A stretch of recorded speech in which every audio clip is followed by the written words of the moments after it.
Donald Trump has said that there is a good chance of a deal to end the war in Ukraine after the latest negotiations with Kiev. His statement came hours after Secretary of State Marco Rubio met with Ukrainian officials and expressed optimism about progress despite challenges in finding the more than 3-year-long war. When asked about extending a deadline to Russian President Vladimir Putin, Trump said that he had not given any deadline. Can you give us an update on what took place in South Florida today, those talks between the U.S. and the Ukrainians? Well, they're going along, and they're going along well. We want to stop people from being killed. Doesn't have much to do with us, but I'd like to see if we can save a lot of souls. A lot of people are being killed. Last month, we had 27,000 people killed in that ridiculous war that should have never happened. It would have never happened if I were president. And do you want, to tell Putin, here is my deadline for you to... No, I don't have a deadline. I have a deadline when the war is over. And hopefully the war is going to be over. Ukraine's leadership facing a domestic political crisis fueled by a probe into major graft in the energy sector is seeking to push back on Moscow-friendly terms. Trump highlighted that Ukraine's corruption problem was not helpful.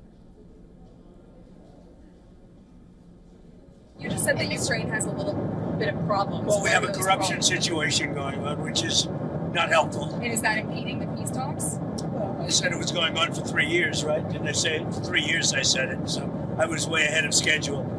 But I think that there's a good chance we can make a deal. And U.S. Special Envoy Steve Witkoff and U.S. President Donald Trump's son-in-law, Jared Kushner, were also in attendance, representing the U.S. side. The Sunday talks took place at a private club near Miami, developed by Witkoff's real estate business. Witkoff, who will be heading to Moscow, is expected to meet Russian counterparts later this week. Before the talks, Rubio said that the aim is to create a pathway that leaves Ukraine sovereign and independent. These discussions follow roughly 2 weeks of negotiations that began with a U.S. blueprint. The plan was initially criticized for favoring Russia too much. It's about also the terms that set up Ukraine for long-term prosperity. I thought we started laying the groundwork for that, most certainly in Geneva. I think we continued that work in our communications throughout the week. I think we built on that again today, but there's more work to be done. We were discussing about the future of Ukraine. We discussed all the important matters that are important for Ukraine, for Ukrainian people, and U.S. was super supportive. We already had a successful meeting in Geneva, and today we continued this success. So at the moment, this meeting was a productive and successful. On the later stages, hopefully, we will keep you updated.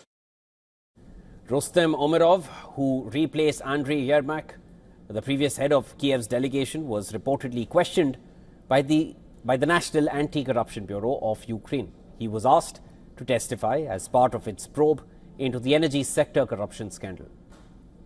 Umerov has also been accused of failing to declare he owned 8 properties in the US, allegations he has denied. Amidst the claims of progress, AFP, citing its sources in the Ukrainian delegation, said that ongoing US-Ukraine talks were not easy.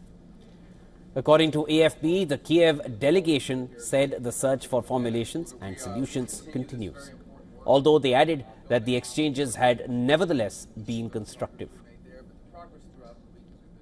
Meanwhile, Ukrainian President Volodymyr Zelensky said that all issues discussed in Florida talks had clear focus on ensuring Ukraine's sovereignty and national interests.